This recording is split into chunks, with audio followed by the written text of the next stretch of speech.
భూమి లేనిది మనిషి జీవితమే లేదనేది మంత్రి గారు స్పష్టం చేసిండ్రు.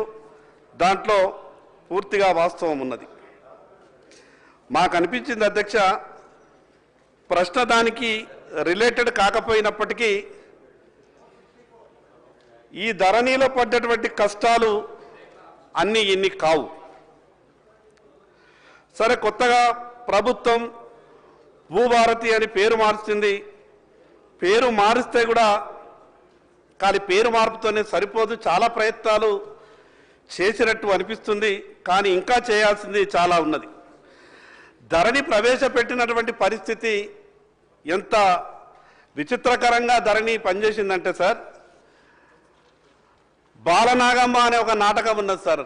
మీరు కూడా గ్రామీణ ప్రాంతం నుంచి వచ్చిన వాళ్ళు కాబట్టి ఆ నాటకం చూసినరేమో అనుకుంటున్నా. దాంట్లో చిలకపానం అంతా కూడా మాయల పకీరు చేతులు ఉంటుంది. మాయల పకీరు ఏడున్నా కూడా చిలక ఎట్లా ఎప్పుతే అట్లా ఆడుతుంది. అందరికి అర్థం కాదు.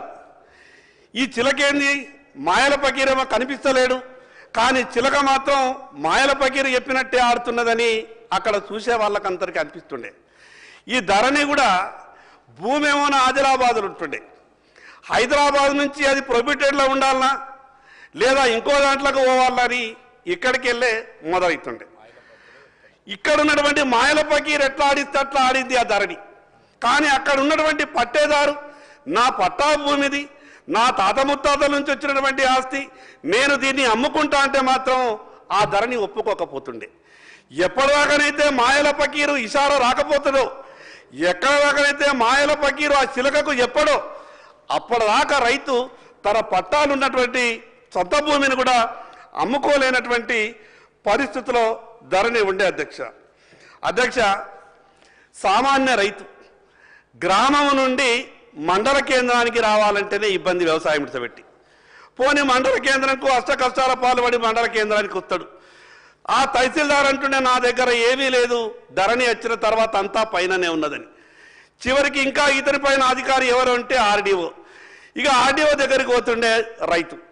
ఆర్డీఓ చెప్తుండే ఇక ఈ కంప్యూటర్ ధరణి వచ్చిన తర్వాత నా దగ్గర ఏమీ లేదు, ఇంకా పైకి పోయిందంటే ఇక మళ్ళా జిల్లా కలెక్టర్ దగ్గరికి ఆ రైతు పోతుండే. జిల్లా కలెక్టర్ అంటుండే నా దగ్గర మిగతా అధికారాలు ఉన్నాయి, కానీ ఈ ధరణికి సంబంధించిన అధికారాలు నా దగ్గర లేవు, ఎక్కడికి పోవాలా సారు అని జిల్లా కలెక్టర్ని అడిగితే ఇది హైదరాబాద్లో CCLA అనే ఆఫీస్ ఉంటుంది, ఆ CCLA అనే ఆఫీసులో పోతే అక్కడ ఒక శిలక ఉంటుంది, మాయల పకీరు ఎప్పుడు ఆ శిలక పనిచేస్తుంది అని అంటే ఈ రైతుకు అర్థం కాక సంవత్సరాల పాటు తిరిగి అద్దపావు చేరుకు పరికి ఏదో కోట్ల రూపాయలు ఉన్నటువంటి భూమిని కూడా లక్షల రూపాయలకు అమ్ముకొని ఆ రకంగా రైతులు ఇబ్బంది పడ్డటువంటి సంగతి మనందరికీ తెలుసు. అధ్యక్ష, తమరి ద్వారా నేను ప్రభుత్వానికి విజ్ఞప్తి చేస్తా ఉన్నాను. ప్రభుత్వాలు చట్టాలు ఏవి చేసినా కూడా ప్రజలకు ఉపయోగపడే విధంగా ఉండాలి. అనేక సందర్భాల్లో మాట్లాడతారు, అధికారాలు మన చేతిలోనే పెట్టుకోవద్దు, అందరికీ అధికారాలు పంచినప్పుడే పరిపాలన సౌలభ్యంగా ఉంటుందని చెప్తారు.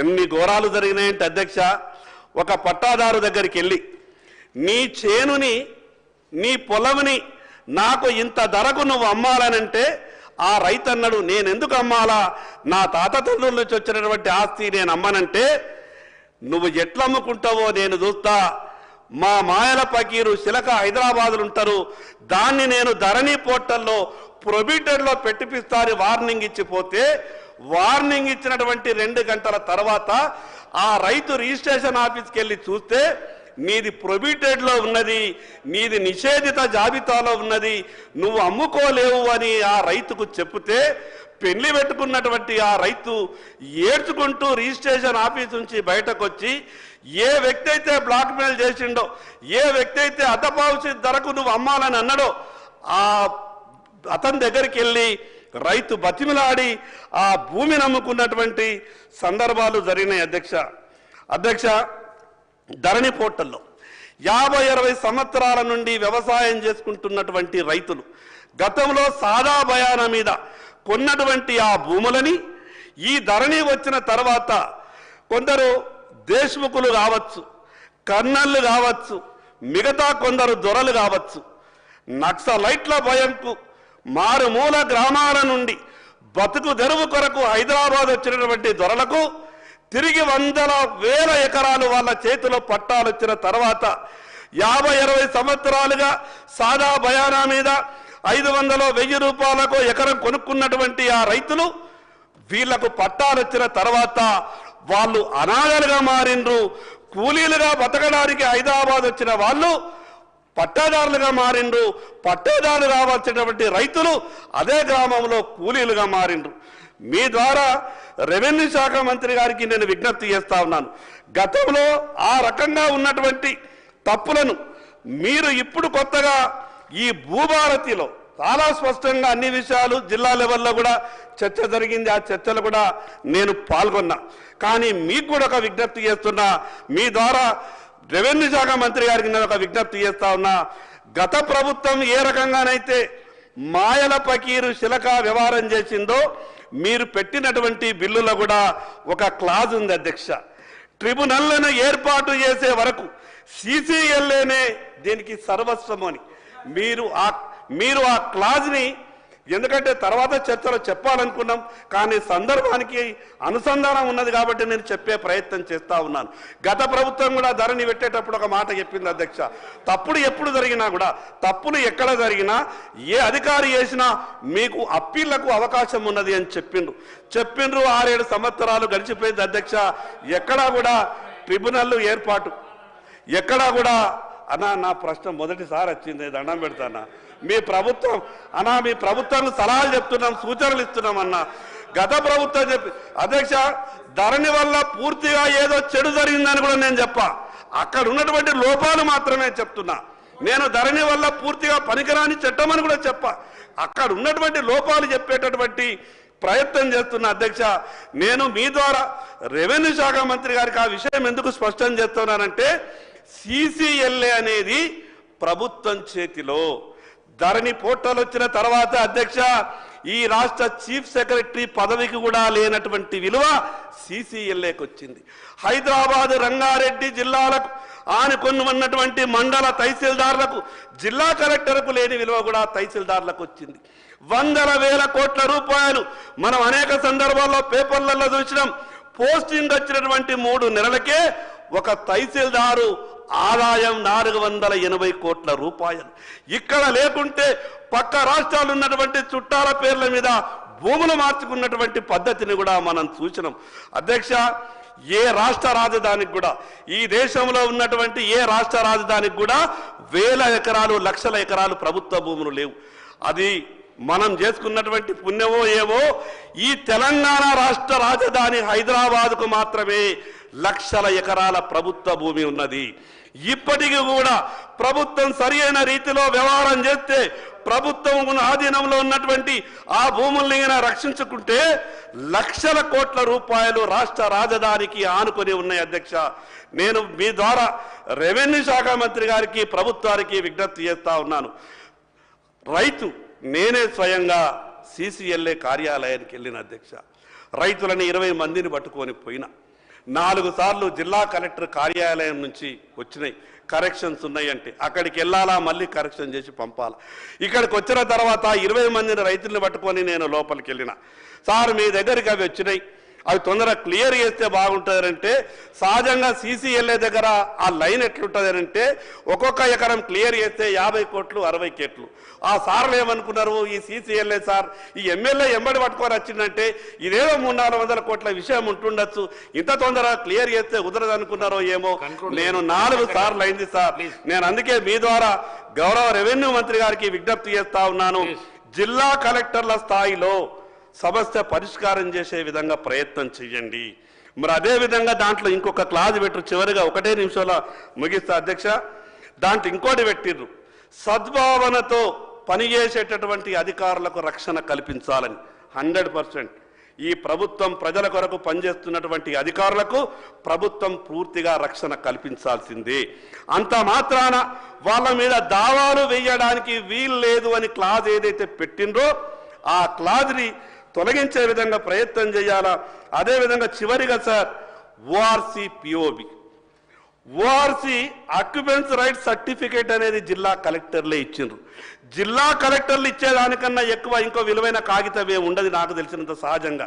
నిజాయితీతో పనిచేసేటువంటి అధికారి ఆ కాగితమే గొప్పది అనుకుంటారు. జిల్లా కలెక్టర్లు ఇచ్చినటువంటి ఆ ఓఆర్సీ సర్టిఫికేట్స్ పిఓబిలో పెట్టిండ్రు. వాటిని వెంటనే పిఓబి నుండి తొలగించే విధంగా చర్యలు తీసుకోవాలని మీ ద్వారా ప్రభుత్వానికి విజ్ఞప్తి చేస్తున్నా. ఇది పేదలకు సంబంధించింది. అసైన్మెంట్ చిన్నది సార్. తండ్రికి అసైన్మెంట్ జరిగింది సార్. తండ్రికి 25 సంవత్సరాల వయసున్నప్పుడు అసైన్మెంట్ జరిగింది. తర్వాత తండ్రికి 70 సంవత్సరాల వయసు వచ్చింది. తండ్రి బతికే ఉన్నాడు, వ్యవసాయం చేయలేడు, బ్యాంకు పోలేడు, 3 కొడుకులు ఉన్నారు. తండ్రి అధికారి దగ్గరికి వెళ్ళి ప్రభుత్వం నా పేరు మీద 5 ఎకరాల పట్టా ఇచ్చింది, నా 3 కొడుకులకు దాన్ని పంచండి అని అంటే అసైన్మెంట్ రూల్స్ ఏం చెప్తున్నాయనంటే అసైని చనిపోయిన తర్వాత కానీ ఆ కొడుకుల మీద వారసుల మీద ట్రాన్స్ఫర్ కాదు. తండ్రి వ్యవసాయం చేసే పరిస్థితి లేదు, అసైన్ ఆయన అమ్ముకుని అంటలేడు. తన వారసులకు, కొడుకులకు, బిడ్డలకు ఆ ఉన్న 5 ఎకరాలని నేను పంచిస్తా, వాళ్ళ పేర్ల మీద రాసిస్తానంటే ఆ నిబంధనలు అడ్డొస్తున్నాయి. కాబట్టి నేను మీ ద్వారా మంత్రి గారికి విజ్ఞప్తి చేస్తున్నా, వెంటనే ఆ నిబంధనలు దీంట్లో మార్చి అసైని తన వారసులకు ఎప్పుడు ఇవ్వాలనుకున్నా కూడా ఆ భూమినిచ్చే విధంగా వెసులుబాటు కల్పించాలని మీ ద్వారా విజ్ఞప్తి చేస్తున్నా. చివరిగా ఒకటే నిమిషం సార్, 1970 కన్నా ముందు ఏజెన్సీ ప్రాంతంలో సాగు చేసుకుంటున్నటువంటి ఏ కులం వారికైనా సరే వాళ్లకు పట్టాలిచ్చే ప్రయత్నం చేయండి. ఏజెన్సీ ప్రాంతంలో ఎందరో మంది ఎస్సీలు, వాళ్ళ జీవన విధానం చాలా అధ్వాన్నంగా ఉంది సార్. 60-70 సంవత్సరాల నుండి అక్కడ భూమి సాగు చేసుకుంటున్నా కూడా 1/70 అనే చట్టాన్ని చూయించి వాళ్ళకు పట్టాలిచ్చే ప్రయత్నం చేస్తలేరు. క్లియర్గా చాలా చట్టం చెప్తా ఉన్నది. చట్టం ఏం చెప్తున్నదంటే 1/70 1970 కన్నా ముందు ఎవరైతే సాగు చేసుకుంటారో ఏ కులానికి సంబంధించిన వ్యక్తికైనా సరే పట్టా ఇవ్వచ్చని చట్టం చెప్తున్నది. కాబట్టి దాంట్లో ప్రభుత్వం ఆలోచించే విధంగా ప్రయత్నం చేయాలని మీ ద్వారా విజ్ఞప్తి చేస్తా ఉన్నాను. ఇక మిగతా ఒక విషయం సార్, ఆఖరికి ప్రతి గ్రామానికి ఒక అధికారిని పెడతామని చెప్పిండు. ఒక గ్రామంలో 60 సర్వే నంబర్లు మాత్రమే ఉంటాయి, ఇంకో గ్రామంలో 600 సర్వే నంబర్లు ఉంటాయి. కాబట్టి ఆ ఎక్స్టెంట్కి తగ్గట్టు మీరు అధికారిని నియమిస్తే బాగుంటుంది. చివరికి సార్, ప్రభుత్వానికి గొప్ప ఇంటెలిజెన్స్ వ్యవస్థ విఆర్ఏ వ్యవస్థ. ఇది ఈ రోజు ఉన్నది కాదు సార్, దాదాపు 250 సంవత్సరాల నుండి ఈ విఆర్ఏ వ్యవస్థ అనేది ఉన్నది. ఈ విఆర్ఏ వ్యవస్థని కాపాడుకోవాలా.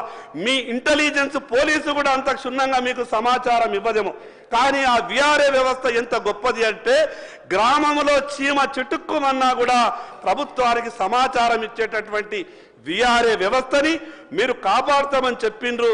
దాదాపు ఇంకొక 4000 మంది వాళ్లకు ఎటువంటి ఉత్తర్వు లేక రోడ్ల మీద తిరుగుతున్నారు. కాబట్టి వాళ్ళని పరిగణలోకి తీసుకోవాలని ప్రభుత్వానికి విజ్ఞప్తి చేస్తూ ఈ అవకాశం ఇచ్చినటువంటి మీకు ప్రత్యేకంగా ధన్యవాదాలు తెలియజేస్తూ సెలవు తీసుకుంటున్నాను అధ్యక్ష. గౌరవ సభ్యులు గంగుల కమలాకర్ గారు. మేము వెళ్ళారు ఉంటాం, మేము మళ్ళీ ఉంటాం. మేము మమ్మల్ని ఏమనకపోతే మీరు మేము వెళ్ళండి సార్. క్వశ్చన్ ఆన్సర్ అండి, క్వశ్చన్ పేరున్నది.